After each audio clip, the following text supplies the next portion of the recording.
The silver pocket watch in Alistair's palm still ticked, but the glass was webbed with cracks, like the moment 4 years ago when he'd found it stopped on his brother's chest. His thumb traced the largest fracture, a jagged line that split the Roman numeral 12 clean in two. The mechanism inside hummed steadily, stubbornly alive. It was June 3rd, 1814. The clock on his study mantel read 5:47 in the morning. Outside, London's first light painted Berkeley Square in shades of pearl and grey. Alistair had not slept. He rarely did. The watch had belonged to Philip. Philip, who laughed too loud and rode too fast and owed too much money. Philip, who had looked at their father's debts, their crumbling estate, their mother's desperate letters, and still taken his horse out that foggy October morning anyway. Philip, who left behind a cracked watch, a pile of gambling notes, and a younger brother trained for the church, not for this. Alistair set the watch on the ledger book. The numbers stared back at him. £12,400 remaining. 4 years of marriage to Clara had paid off £38,000.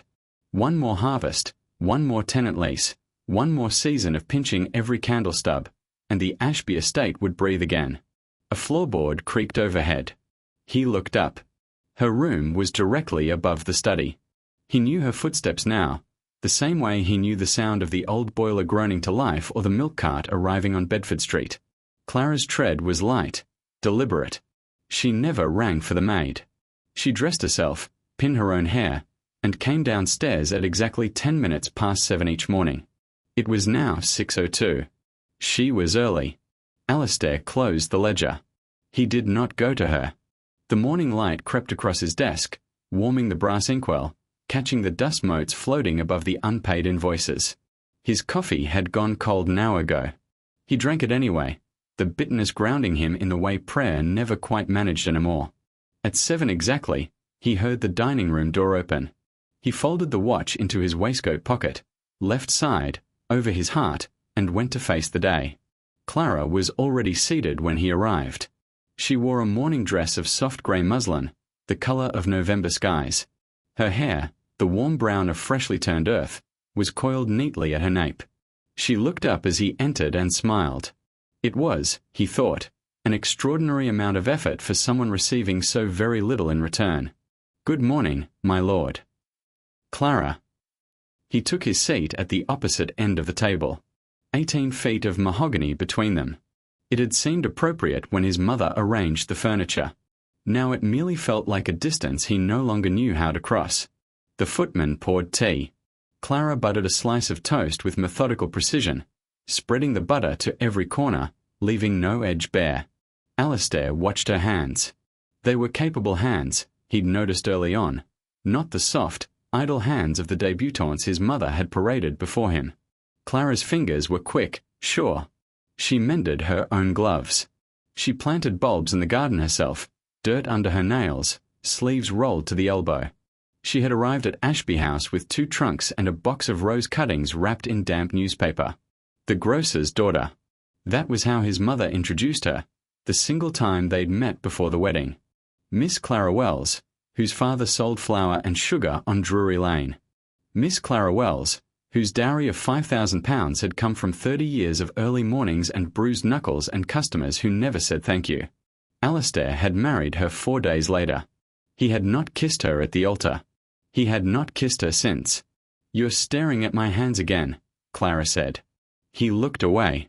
"Forgive me." "There's nothing to forgive." She set down her toast, uneaten. "Is something troubling you, my lord?" "Yes." "No." "Everything." "Nothing." "The ledgers," he said. "The usual." She nodded, as if she'd expected this. Perhaps she had. Perhaps she expected so little from him now that his silences no longer disappointed her. The thought sat heavy in his chest, a stone he couldn't swallow. A fly beat against the dining room window. Beyond the glass, the last frost of spring still clung to the corner of the garden, a white whisper in the shadows. But there, directly beneath Clara's window, something yellow pushed through the cold earth. A primrose. Just one. "You planted that," he said. It was not a question. Clara followed his gaze. Her expression softened, just slightly, at the corners of her mouth. 3 months ago. I wasn't sure it would take. Why primroses? She was quiet for a moment. Then, they're the first to bloom. Before anyone expects them. Before the ground is even ready. She did not look at him when she said it. She looked at the flower, small and stubborn and impossibly yellow against the frost. Alistair felt something shift in his chest. Not much. A loosening, perhaps. The faintest give of a knot he'd pulled tight 4 years ago and never touched since. He opened his mouth. He did not know what he meant to say. Perhaps nothing. Perhaps everything. But before the words could find their shape, a shadow passed across the frosted glass of the dining room door. A letter slid under the gap. It landed face up on the Persian rug. The seal was unmistakable, the Ashby crest, pressed in dark red wax. His mother's seal. His mother's hand. Clara saw it too. Her fingers stilled on the butter knife. Alistair crossed the room. He did not remember standing. He did not remember walking. He only remembered the weight of the paper in his hands, the way the seal cracked under his thumb, the scent of his mother's lavender sachet rising from the folded sheet. 3 sentences. His mother's handwriting, sharp and angular. Asterisk, I have found a suitable match. Lady Catherine Grey, daughter of the Earl of Winthrop. You may set aside the grocer's daughter by autumn. Asterisk. The paper trembled. No. His hands trembled. Behind him, Clara's chair scraped softly against the floor. He heard her rise. He heard the rustle of her skirt, the quiet exhale of her breath. She did not come closer. She did not ask. She never asked any more. The primrose bent in the morning breeze, its yellow head brushing the frost. The fly beat its wings against the glass, over and over, trying to reach the light. Alistair folded the letter. He slid it into his waistcoat pocket, beside the watch. It was 7:23 on the morning of June 3rd, 1814. The primrose was blooming. His wife was waiting. And the Viscount of Ashby, who had married for Judy and told himself it was enough, realized with terrible certainty that Judy had never asked him to be cruel. Only fear had done that. He turned to face Clara. Her eyes were steady, patient, kind. She had been patient for 4 years. She had been kind for 4 years. She had planted primroses in frozen ground and smiled at a man who gave her nothing but silence. Clara, he said. She waited. The fly found the open window at last. It slipped through the gap and vanished into the morning, free of the glass, free of the frost, free of everything that held it. Alistair said nothing else. But he did not look away from her. And for the first time in 4 years, Clara did not lower her gaze first. Sometimes the bravest thing we can do is not speak. Sometimes it is simply staying in the room, looking at someone, refusing to be the first to leave. Duty asks us to endure. Love asks us to stay. And every primrose that blooms through the frost is proof that hope, once planted, is terribly hard to kill. The paper burned his thumb. Not literally. The flame of his candle was a safe 6 inches away, but Alistair snatched his hand back all the same, as if the folded sheet had turned red-hot in his grip. His pulse knocked against his collar. The watch ticked steadily in his pocket, 1 beat for every wild thump of his heart. Behind him, the dining room door opened. He shoved the letter into his coat. The paper crinkled, loud as thunder in the silence. He turned. Clara stood in the doorway, one hand still on the brass handle. Her gaze dropped from his face to his coat pocket, the left side, where the watch usually lived, where the letter now bulged against the wool. She did not ask. She crossed to the table instead. Her footsteps were measured, careful. She reached for the teapot, her fingers finding the handle with practiced ease. But her knuckles, he saw them, her knuckles whitened around the porcelain. A flush crept up her throat, the delicate skin just above her collar. The teapot met the tray with a sound like a small, struck bell. "I'll have fresh tea brought," Clara said. Her voice was smooth, polished. The voice of a woman who had learned to smooth and polish everything about herself until she reflected only what others wished to see. "That won't be necessary," Alistair said. She nodded. She always nodded. She turned toward the belt pull. "Clara." She stopped. Not turned. Just stopped, her profile sharp against the grey morning light. Waiting. He had nothing to give her. No explanation. No reassurance. No promise he could keep. The letter pressed against his ribs, a splinter he couldn't remove. "It's nothing," he said. The words tasted like ash. Clara's throat moved. A swallow. A breath. She did not turn. She did not speak. She simply lifted her hand from the bell pull, lowered it to her side, and walked from the room. Her footsteps faded up the stairs. A door closed. Softly. She always closed doors softly. Alistair stood alone in the dining room. The primrose trembled outside the window. The fly was gone. His reflection stared back at him from the darkened glass, a tall man in a fine coat, a man who had saved his family name, a man who had done everything right. He did not recognize himself. 3 days passed. 3 days of meals taken in silence. 3 days of Clara reading in the drawing room while Alistair hid in his study, the letter burning a hole through his desk drawer. 3 days of rain lashing the windows, turning the garden to mud, drowning the primrose. On the 4th morning, Alistair called for his carriage. "Berkeley Square, my lord," the footman asked. "Richmond," Alistair said. "The Dowager House." The drive took an hour and 20 minutes. He counted every one. The Thames slid past, grey and swollen with spring rain. Sheep grazed on the distant hills, indifferent to the fate of viscounts and their grocers' daughters. Alistair's hands gripped his thighs through the wool of his trousers. He had not worn gloves. He had forgotten. He forgot everything now except the shape of Clara's knuckles around that teapot handle. His mother received him in the morning room. She sat in the chair by the window, his father's chair, once, then Philip's. Now hers. The cushion still bore the indent of his brother's weight, 4 years cold. Alistair had never sat there. He never would. "You came," his mother said. Not a question. She did not rise. Her hands rested on the arms of the chair, thin and blue-veined, the knuckles swollen with age. Her wedding ring had grown loose. She wore it on her middle finger now, held in place by a twist of black thread. Alistair remained standing. The letter. Lady Catherine is 23. Well-bred. Her mother was a Howard. His mother's voice was dry as old paper. She will bring £20,000 and a country estate in Somerset. The Ashby name will recover. The Ashby name is not ill. The Ashby name is attached to a grocer's daughter from Drury Lane. Each word precise. Each word deliberate. His mother did not raise her voice. She never had. She didn't need to. Her disappointment was a quiet, steady rain that wore stone to dust. Alistair thought of Clara's hands. Capable hands.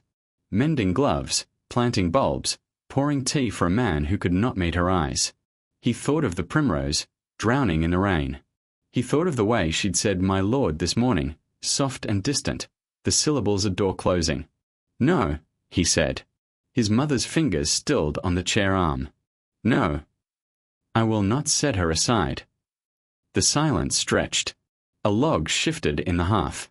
Outside, a blackbird sang from the bare branches of the oak where Philip had once hung a swing. His mother tilted her head. Not anger. Curiosity. As if he were a puzzle she had long since solved, suddenly presenting an unexpected piece. "You feel indebted," she said. "I understand. The girl's dowry saved us. But debt is not love, Alistair. You owe her nothing that cannot be paid in coin." He owed her everything. He owed her the patience she had shown him, the silence she had endured, the primroses she had planted in frozen ground, hoping, what? That he would notice? That he would care? He owed her the truth he had never spoken, the name he had never called her, the space beside him in bed, cold and empty night after night, because it felt like betrayal to sleep where Philip would never sleep again. He owed her himself, and he had given her nothing. "The townhouse," his mother said, "will be forfeit." Alistair nodded. "Half the remaining lands. The Somerset property. Your father's library." He nodded again. His mother studied him. Her eyes were the same grey as the Thames, as the morning light, as the winter sky on the day they buried Philip. She had not wept then. She had not wept since. "You will regret this," she said. It was not a threat. It was not even a warning. It was simply a fact, delivered with the same flat certainty as the weather report or the morning news.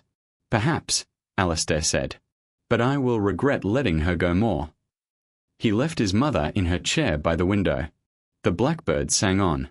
The Thames kept its grey and patient pace toward the sea. And Alistair, who had never defied anyone in his life, carried his small, impossible rebellion home in a hired carriage through the rain. He found Clara in his study. His chair, his desk, his brother's watch, cradled in her open palms. She looked up when he entered. Her eyes were red-rimmed, but dry now. Her hair had escaped its pins. A loose strand curled against her cheek. She did not apologize. She did not explain. She simply held the watch out, balanced on her fingertips, and waited. Alistair crossed the room. His boots left wet prints on the carpet. He stood before her, close enough to touch, close enough to see the tiny crack in the watch glass reflected in her eyes. You loved him very much, Clara said. Not a question. A statement. Quiet and certain, the way she said everything that mattered. His throat closed. He could not speak. He could not deny it. He could not explain that loving Philip had been the easiest thing in the world and the hardest, that his brother's shadow stretched across every room he entered, that he had spent 4 years trying to fill a space that was never meant for him. Clara's thumb traced the webbed glass. Gentle. Reverent. He must have been extraordinary, she said. To be loved like this, even now. Alistair's vision blurred. He blinked. Something hot slid down his cheek. He could not remember the last time he had wept. Not at the funeral. Not at the reading of the will. Not at the wedding altar, standing beside a woman he did not know, promising to cherish her with a tongue that had forgotten how. It should have been me, he said. His voice broke on the words. Cracked, like the watch glass. Like everything he touched. Clara looked up. And then she did something no one had done since Philip died. She took his hand. Her fingers were warm. Steady. They fit between his like they had been made for this space, this moment, this broken man who had given her nothing but silence and duty and a cold bed. No, she said softly. It shouldn't. She did not say, you are enough, she did not say, I forgive you, she did not say, I love you anyway, She simply held his hand, the watch cradled between their palms, the cracked glass pressing into both their skin. Outside, the rain stopped. The clouds broke. A shaft of evening light fell across the desk, across the ledger books, across Clara's face. She was smiling. Not the polished smile she wore at breakfast. Something smaller. Something real. Alistair did not smile back. He did not know how. But he did not let go of her hand. Sometimes we spend so long mourning the people we've lost that we forget to see the people who are standing right in front of us. Grief is not disloyalty. Love is not finite. The heart does not have only one room. Clara had known this all along. She had been waiting, patient as a primrose in frozen ground, for Alistair to learn it too. And sometimes, not always, but sometimes, the thaw comes just in time. The nursery door had not been opened in 4 years. Alistair stood in the threshold, his hand frozen on the brass handle. Behind him, the corridor stretched empty and silent.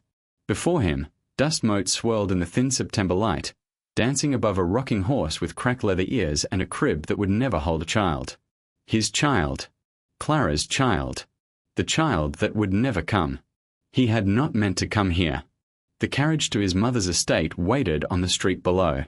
Clara was already seated inside, her profile visible through the rain-spotted window. But his feet had carried him up the stairs instead of down, past the family portraits, past Philip's closed door, to this room at the end of the hall. The room where his mother had once placed a baby in his arms, Philip, red-faced and screaming, already demanding the world's attention.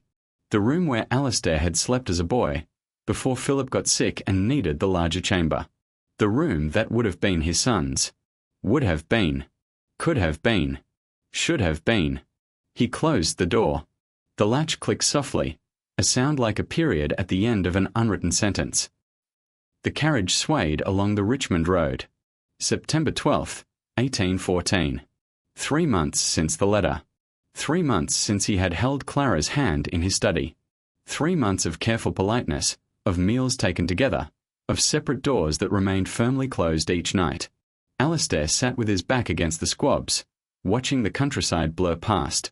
Fields of harvested wheat. Orchards heavy with apples. Children chasing a dog along a hedgerow. Ordinary life, continuing its ordinary rhythm, indifferent to the war being waged inside his chest. Clara sat across from him. Her hands rested in her lap, folded around a small leather pouch. Sewing supplies, perhaps. Or the book of poetry she'd been reading last week. She always carried something to occupy herself. She had learned, over 4 years, that silence with him stretched long and empty. The carriage hit a rut. Clara's knee brushed his. She murmured an apology and shifted away. But her skirts pulled between them on the bench, blue wool against black wool, and in the next rut her boot touched his. She did not move this time. Neither did he. 2 hours to Richmond. 120 minutes of that single point of contact. Her boot against his, the leather scuffed, the heel worn on the outer edge. She walked slightly outward when she moved, he realized. He had never noticed before. For years of watching her cross rooms, climb stairs, tend her garden. For years, and he had never noticed the way her footsteps tilted toward the light. The Dowager House rose from the autumn trees like a memory he had tried to bury. Red brick. White columns. The oak where Philip's swing once hung, now just a scarred branch and a length of rotting rope. Alistair had climbed that tree 100 times as a boy. Philip had pushed him on that swing. Philip had always pushed him. Higher, faster, don't be afraid, I've got you. The carriage stopped. The footman lowered the step. Alistair did not move. Clara waited. You don't have to do this, she said quietly. We can go back. He wanted to. God help him. He wanted to flee back to Berkeley Square, back to his ledgers and his silence and his safe, distant marriage, back to the prison he had built with his own 2 hands. But Clara was watching him. Her eyes were calm. No accusation. No expectation. Just patience, steady and deep as still water. No, he said. It's time. His mother received them in the great hall. She had gathered the household, Alistair realized. The housekeeper stood by the sideboard. The butler near the door. 3 maids lined against the far wall, aprons freshly pressed, eyes cast down. His mother believed in witnesses. She believed in accounts rendered and debts collected and shame apportioned to its proper recipient. Clara, his mother said. Not Mrs. Ashby. Not my daughter. Just Clara, stripped of title, stripped of belonging. Clara inclined her head. Lady Ashby. You may wait in the kitchen while we discuss the settlements. A moment of silence. Alistair felt rather than saw Clara's stillness, the careful, deliberate calm of a woman who had spent a lifetime learning not to flinch. I prefer to stay, Clara said. His mother's eyebrows rose. Not at the words. At the audacity of a grocer's daughter preferring anything in this house. The matters are private. The matters concern my marriage. Clara's voice did not waver. I will stay. Alistair watched his mother reassess. It was subtle, a fractional tilt of the chin, a brief narrowing of eyes. She had underestimated Clara. 4 years of silence had taught the dowager that the grocer's daughter was biddable, invisible, easily set aside. She was learning otherwise. Very well, his mother said. Remain. It will make little difference in the end. The terms arrived on a silver tray, presented by the butler as if offering tea. 1. Renounce Clara. The townhouse retained. The Somerset lands preserved. The Ashby name restored to full standing. 2. Keep Clara. Half the remaining estate forfeit. The Berkeley Square house surrendered. Residence restricted to the Dowager House. This house, with its memories and its shadows and its ropes still hanging from the oak tree. 3. Accept these terms by Michaelmas. 14 days. Alistair stared at the document. His mother's seal pressed into the wax. His father's signature at the bottom, years old, authorizing her to act on behalf of the estate. Even in death, His father was more present than Alistair had ever managed to be. 14 days, his mother said, is generous. Most wives in your position receive a fortnight's notice, not a fortnight to decide. Most wives. She meant Clara. She meant the grocer's daughter who sat motionless in the chair across the room, her hands still folded around that leather pouch, her face perfectly composed. Alistair looked at his wife.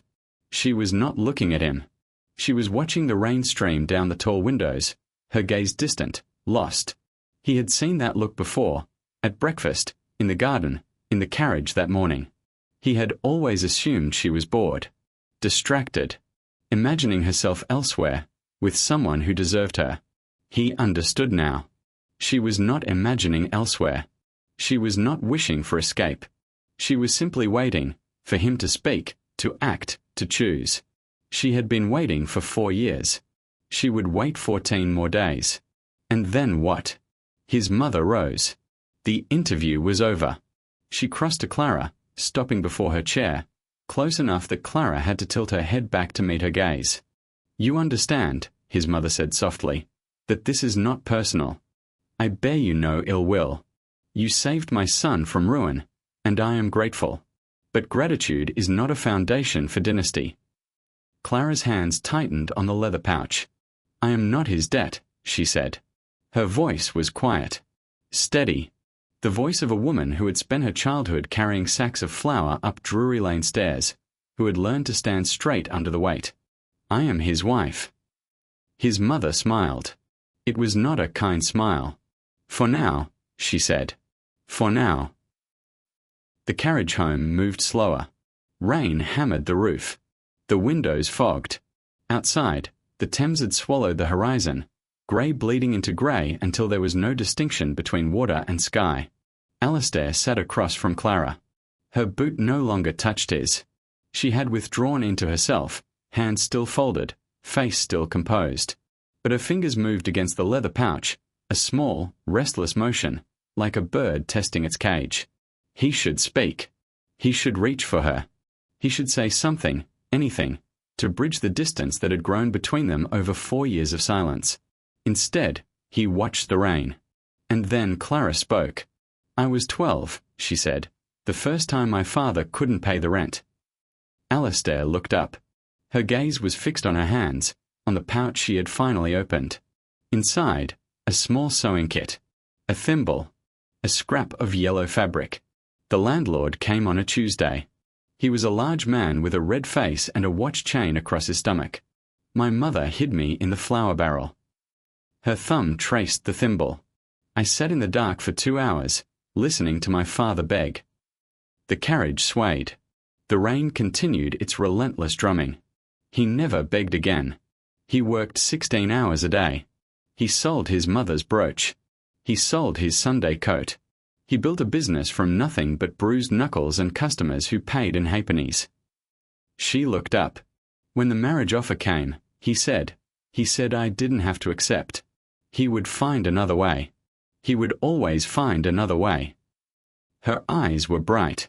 Not tears. Something fiercer. But I wanted to come. I wanted to be someone's wife. I wanted to plant a garden and pour tea and wake up next to the same face every morning. She smiled, small and crooked. I didn't know the face would be so sad.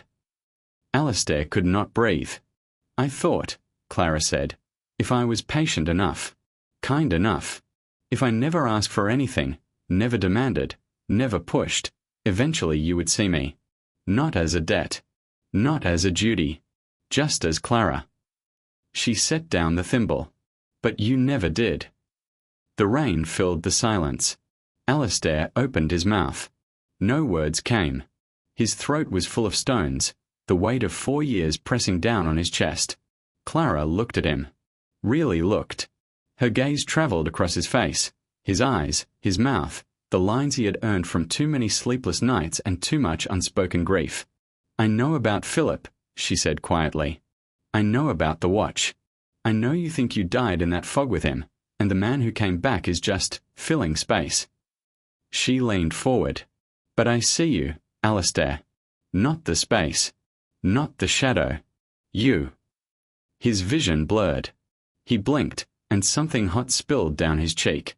His hand rose, unbidden, pressing against his chest, against the watch, against the crack in the glass, against the hollow place where his brother's laughter used to live. "I don't know who that is," he whispered. "I don't know who I am without him." Clara's hand covered his. "Then let's find out," she said. "Together." And then Alistair realized the duty he'd been serving was never to his brother. It was to his own fear. Fear that if he stopped mourning, he would forget. Fear that if he healed, he would be betraying the dead. Fear that if he loved Clara, truly loved her, with his whole heart and his whole self, he would have to admit that Philip was never coming back. But Philip was never coming back. And Alistair was still here. Still breathing. Still moving through the world in this body, this life, this marriage he had treated as a transaction. Still sitting across from a woman who had waited 4 years for him to see her. She saw him. She had always seen him. The question was whether he was brave enough to see himself. The carriage rolled on through the rain. The watch ticked in his pocket. Clara's hand remained warm beneath his. Outside, the Thames carried the autumn leaves toward the sea. Inside, something small and stubborn pushed through the frozen ground of Alistair's chest. Not forgiveness. Not yet. But the beginning of it. The willingness, finally, to thaw. Sometimes we spend so long honoring the people we've lost that we forget to honor the people we still have. Grief is not a contract. Love is not a finite resource. And healing does not mean forgetting. It means making room. 4 primroses in frozen ground. 4 worn boot heels that tilt toward the light.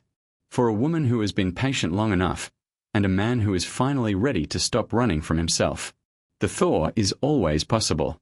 It just takes someone brave enough to wait for it, and someone brave enough to begin. The jeweler's hands were the color of old paper, speckled with ink and silver dust.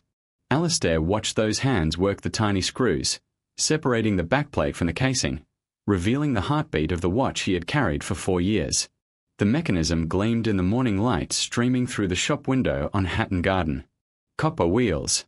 Steel springs. A balance wheel that had swung faithfully since 1798, when his grandfather first commissioned it. Mr. Simmons did not ask why the gentleman wished to sell. He simply examined the piece with professional detachment, turning it over in his palms, noting the cracked crystal, the worn winding stem, the faint scratch on the inner casing where Philip had dropped it as a boy. £40, Mr. Simmons said. The mechanism is sound. I can replace the glass, polish the case. It will find a new home. £40. Not enough to save an estate. Not enough to matter, really, in the great accounting of debts and obligations. But it was enough. Do it, Alistair said. Sell it. Mr. Simmons nodded. His tools moved again, gentle and precise. The watch disassembled piece by piece. The cracked glass lifted away. The hands, Philip's hands, frozen at 4:47 on an October morning, were carefully removed and set aside. Alistair's chest ached. A physical pain, sharp and hollow, like the moment he'd first seen his brother's body carried from the fog. He did not reach for the watch. There was nothing to reach for. He walked out into the street. Hatton Garden smelled of metal and rain. October 14th, 1814. 2 days until Michaelmas. 2 days until his mother's deadline. Alistair stood on the pavement, his hands empty, his pocket light. The weight that had pressed against his heart for 4 years was gone. In its place, nothing. Just air and possibility and the terrifying freedom of a man who had finally set down his burden. He did not know what to do with his hands. He walked. Through Holborn, past the coffee houses and bookshops. Through Lincoln's Inn Fields, where barristers hurried toward chambers with papers tucked under their arms. Through Covent Garden, where market women shouted prices over the squawk of caged chickens and the smell of rotting cabbage. He walked until his boots ached. He walked until the afternoon light slanted gold through the chimney smoke. He walked until he found himself, without conscious decision, standing at the corner of Drury Lane and Russell Street. Wells and Son. Fine flour and provisions. Established 1799. The shopfront was narrow, squeezed between a chandler and a haberdasher. But the windows were clean. The brass handle shone. A small wooden box of primroses sat on the sill, blooming yellow despite the October chill. Alistair stood across the street for a long time. Then he crossed. Mr. Wells had his father's hands. The same capable fingers, blunt-nailed and strong. The same way of wiping his palms on his apron before offering a handshake. The same slight stoop from decades of carrying hundredweight sacks up narrow stairs. He did not recognize Alistair. Why would he? They had met once, briefly, at the wedding. A handshake in a crowded church, a murmured thank you, a quick retreat to the carriage waiting outside. "Can I help you, sir?" Alistair opened his mouth. The words jammed in his throat. "I married your daughter. I have given her nothing. I have come to tell you that I am finally ready to try. Yes. Flour. I need flour." Mr. Wells nodded and turned to the bins behind him. Alistair stood in the shop, breathing the scent of ground wheat and yeast and the faint lavender Clara always carried in her pockets. A bell chimed when customers entered. Sunlight fell across the wooden counter, worn smooth by 1,000 transactions. "How much?" Mr. Wells called over his shoulder. How much? The question that had defined Alistair's entire life. How much debt? How much duty? How much grief could one man carry before he collapsed under the weight? "I don't know," Alistair said. "I've never done this before." Mr. Wells turned. His gaze sharpened, reassessing the finely dressed gentleman who did not know how much flour he needed. And then something shifted in his eyes. Recognition. Not of Alistair's face, but of his voice. The voice that had stood beside his daughter at St. George's Church and promised to cherish her. "My lord," Mr. Wells said quietly. "Please. Alistair." Silence. The bell chimed again as a customer departed. A horse clattered past on the cobbles. Mr. Wells wiped his hands on his apron, slow and deliberate. "Clara writes to us," he said. "Every week. She says you are kind." Alistair flinched. Kind. The word burned. "She says the garden is coming along nicely. That the primroses bloomed." Mr. Wells paused. "She does not say much else." "No," Alistair said. "She wouldn't." Mr. Wells studied him. Not with hostility. Not even with judgment. Just a father's careful assessment of the man who held his daughter's future in his hands. "Why are you here, my lord?" Alistair's throat closed. He thought of Clara's hands, mending gloves in the evening light. Her patience. Her silence. Her small, crooked smile when she thought no one was watching. "Because I have been a coward," he said. "And I don't want to be one anymore." He returned to Berkeley Square as the gaslights flickered to life along the street. Clara was in the garden. She knelt in the mud, sleeves rolled to her elbows, hair escaping its pins. Her trowel bit into the cold earth, turning soil, preparing beds for bulbs that would not bloom until spring. She had not heard his approach. Her shoulders moved with each stroke, steady and patient, the same rhythm she brought to everything she did. Alistair watched her from the path. This woman. This ordinary, extraordinary woman who had arrived at his door with 2 trunks and a box of rose cuttings. Who had planted primroses in frozen ground and waited 4 years for them to bloom. Who had held his hand in the carriage and said, "Let's find out together." He had sold his brother's watch. He had stood in her father's shop and admitted his failures. He had, for the first time in 4 years, begun to believe that he might deserve to be seen. Alistair stepped off the path. His boots sank into the mud. He did not care. Clara looked up. Her eyes widened, not at his presence, but at his approach. He never came into the garden. He never knelt beside her. He never dirtied his hands. He knelt now. The mud was cold. Wet. It seeped through the wool of his trousers, soaked into the knees of his finest coat. He did not move. Clara stared at him. Her trowel hung suspended above the soil. Alistair. His name. Not my lord. Just his name, spoken soft and wondering, as if she were testing the shape of it. "I sold the watch," he said. Her breath caught. £40. It's not enough. It doesn't fix anything. He swallowed. But I don't want to carry it anymore. I don't want to carry any of it. Not the debt. Not the guilt. Not the ghost. Clara set down the trowel. What do you want to carry? She asked. He looked at her hands. Mud under the nails. A small cut on her thumb from the pruning shears. The simple gold band on her finger, dull in the fading light. You, he said. If you'll let me. They planted bulbs together. Alistair had never planted anything in his life. His hands, so precise with ledgers and correspondence, fumbled with the small brown shapes. Too deep. Too shallow. Upside down. Clara corrected him without comment, her fingers gentle as she guided his. Like this, she said. The pointed end up. They know which way to grow. They worked until the light failed. Until the garden beds were turned and settled and ready for winter. Until Alistair's knees ached and his back protested and his hands smelled of earth for the first time in his life. He had never felt more alive.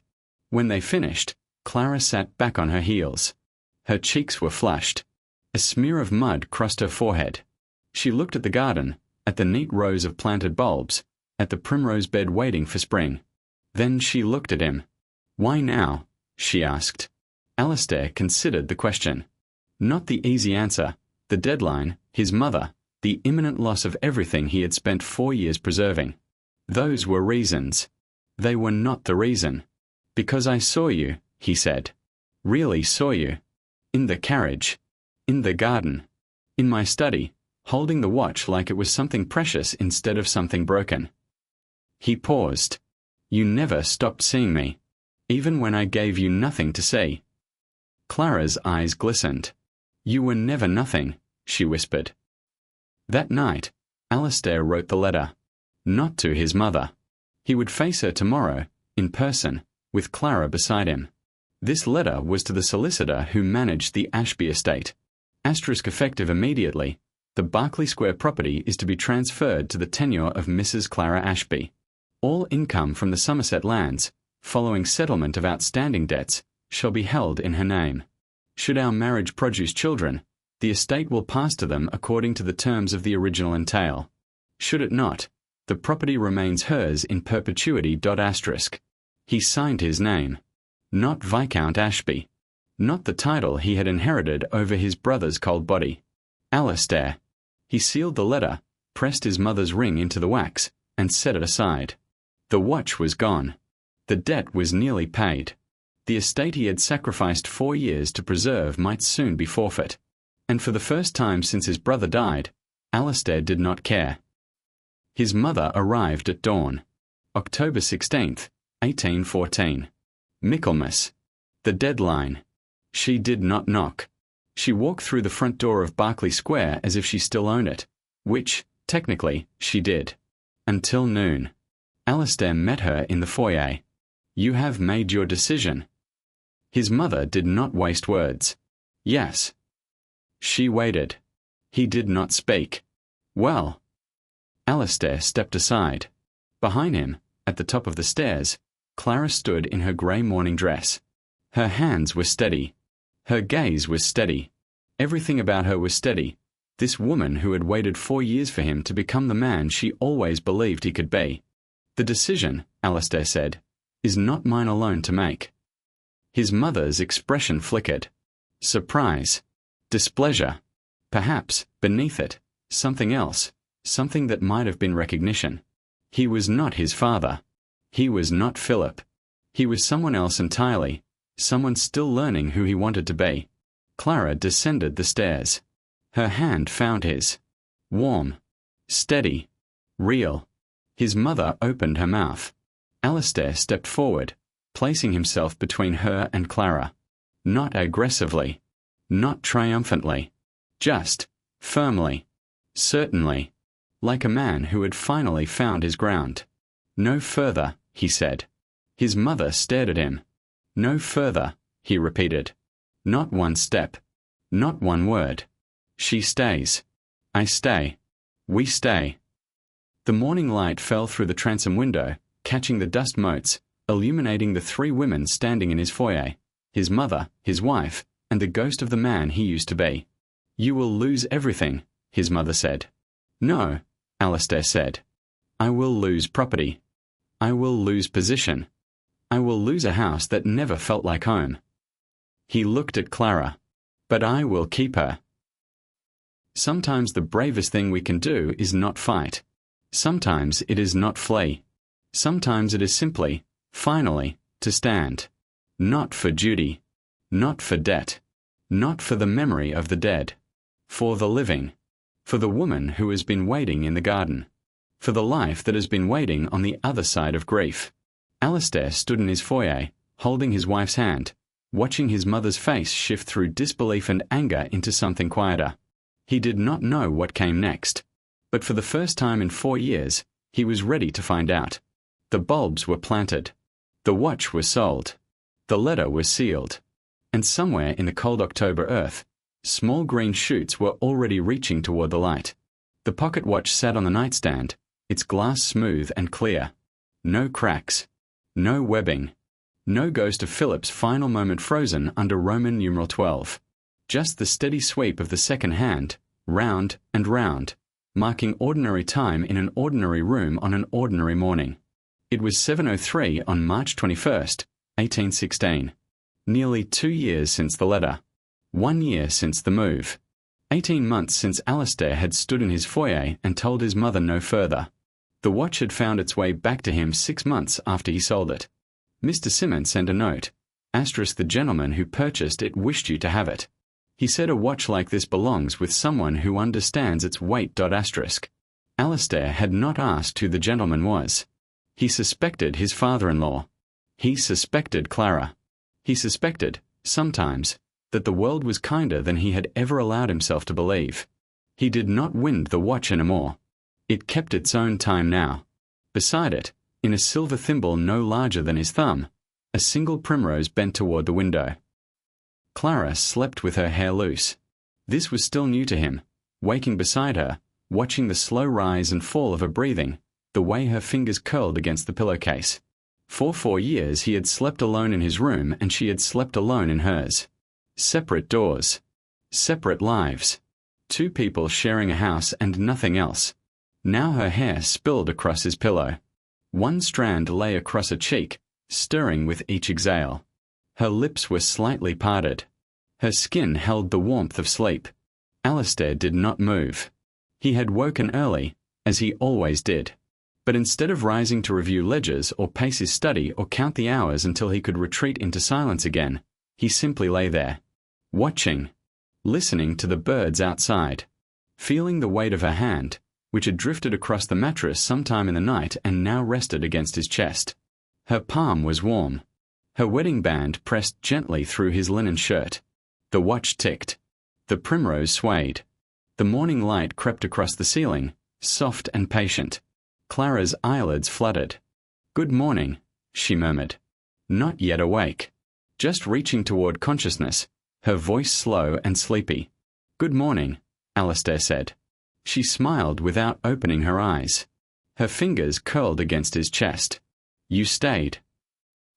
The garden had transformed. 18 months ago, it had been respectable but neglected. Neat hedges, trimmed lawns, the single primrose bed Clara planted against all odds. The previous viscounts had preferred formal arrangements. Symmetry. Control. Now the primroses had spread. They spilled from their original bed along the south wall, creeping under the hedge, popping up between the flagstones. Yellow and white and pale pink, clusters of them nodding in the March breeze. Clara had planted more bulbs each autumn, and each spring they multiplied, claiming new territory, refusing to stay in their designated place. Alistair knelt beside her. His knees found the soft spots now. He knew which stones to avoid, which tools lived where. His hands, once pale and soft from years of handling nothing but paper, bore new calluses. Dirt had settled into the creases of his knuckles and stayed there, despite Clara's gentle teasing about gentlemen and their manicures. She was laughing at something, a robin, bold and demanding, hopping almost to her boot. She had scattered breadcrumbs on the path. The robin snatched them and flew to the apple tree, scolding from the branches. "He wants more," Clara said. "He always wants more." "You spoil him." He spoils himself. She looked at Alistair, her eyes bright with amusement. I'm merely an accomplice. Alistair smiled. The expression still felt unfamiliar, even after all these months. But it came easier now. More often. Less like a foreign language and more like a mother tongue he had simply forgotten. He reached for the trowel. Clara's hand covered his. Rest, she said. You've done enough. He hadn't. He would never be done. There were always more weeds, more bulbs, more ground to prepare. The garden of their marriage had lain fallow for 4 years. It would take more than 18 months to bring it fully to life. But the primroses were blooming. The robin was singing. And Clara's hand was warm in his. He rested. The Dowager House received them at noon. Not for battle. Not for terms or deadlines or the careful accounting of debts. Just lunch. A Tuesday in spring. The invitation had arrived by messenger 2 days earlier, written in his mother's sharp hand but sealed with ordinary wax. Asterisk Clara and Alistair. 1 o'clock. The asparagus is ready. Asterisk. No signature. No apology. No acknowledgement of everything that had passed between them. But the asparagus was ready. They travelled in the carriage Clara had chosen herself last summer, smaller than the old Viscount's coach, less ostentatious. No crest on the door. Just a simple black broom that fit through narrow country lanes and didn't announce their arrival a mile before they reached it. Clara sat beside him now, not across. Her hand rested on his sleeve. Her boot pressed against his. The worn heel had been replaced twice, but she still tilted slightly outward when she walked. He still noticed. Are you nervous? She asked. Yes. She did not tell him not to be. She did not promise everything would be fine. She simply squeezed his arm and watched the Thames slide past, grey and silver under the spring sky. He loved her. He had never told her. The words sat in his chest, patient as planted bulbs, waiting for the right season. His mother met them at the door. She was smaller than he remembered. Not diminished. Her spine was still straight, her gaze still sharp. But the hands that reached for his were thinner, the knuckles swollen, the black thread on her wedding ring replaced with a careful wrapping of soft wool. The asparagus is in the dining room, she said. It will overcook if we stand here. No greeting. No apology. Just asparagus. Alistair followed her inside. Lunch was civil. They discussed the weather, the garden, the increasing impertinence of the robin who had taken up residence in the apple tree. His mother's cook had prepared lamb and new potatoes and the promised asparagus, tender and green. Clara complimented the meal. His mother inclined her head. The housekeeper cleared the plates. And then, over coffee, his mother said, I was wrong. Alistair's cup paused halfway to his lips. I was wrong, his mother repeated. About the estate. About the match. About. She stopped.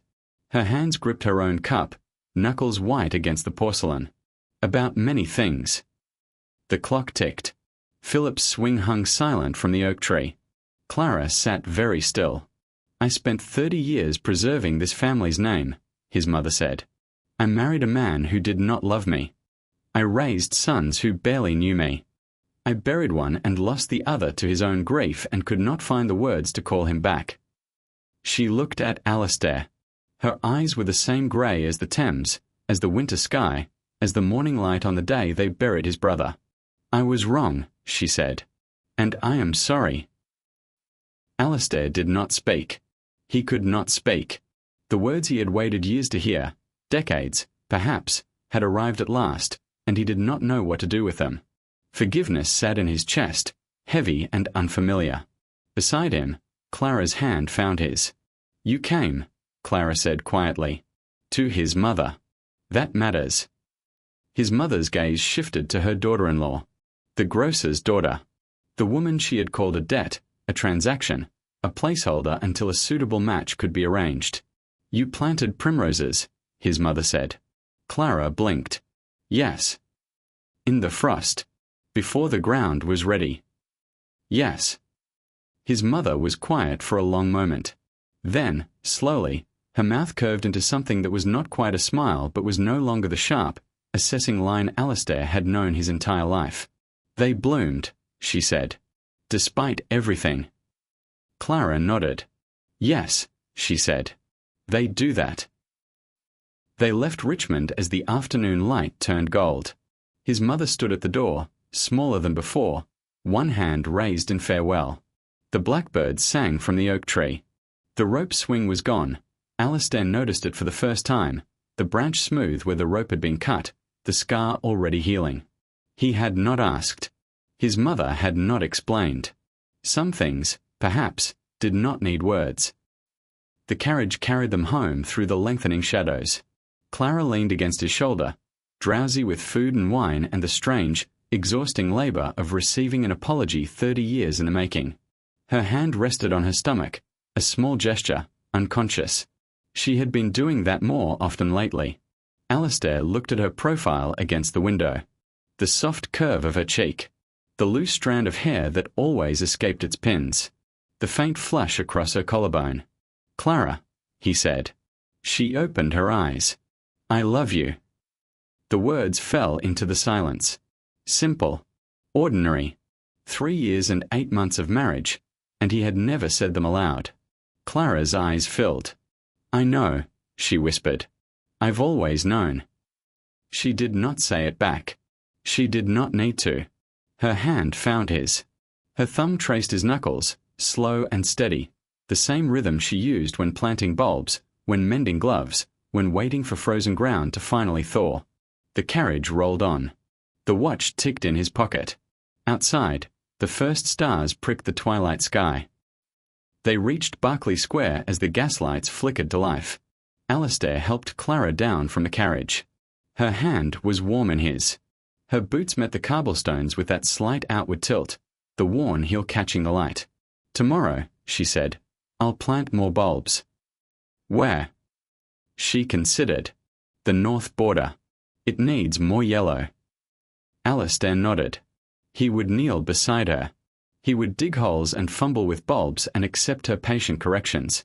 He would carry the trowel and fetch water and complain about the robin, who would surely follow them from Richmond and demand breadcrumbs from Clara's fingers. It was not the life he had imagined. It was not the marriage he had planned. It was better, fuller, stranger and messier and more beautiful than anything Judy had ever offered him. He looked at his wife, at the primroses blooming in the fading light, at the watch in his pocket, ticking steadily toward tomorrow. The cracks were gone. Not erased. The watch still bore the scars of its breaking, the faint lines where the glass had shattered and been replaced. But the hands moved forward. The mechanism hummed. Time continued its patient, relentless march. Alistair took Clara's hand. Welcome home, he said. She smiled. Not the polished smile from those distant breakfasts, carefully arranged and terribly sad. Something smaller. Something real. Something that belonged only to him. Home, she repeated. Yes, I think it finally is. The primroses bent in the evening breeze. The watch ticked on the nightstand. Clara slept with her hair loose and her hand over her heart. And Alistair, who had married for Judy and fallen for sunshine anyway, lay awake beside her, not counting hours, not measuring debts, not rehearsing conversations with the dead, just listening to her breathe, just feeling the warmth of her palm against his chest, just watching the moonlight shift across the ceiling, slow and patient, the way time moves when there is nothing left to fear.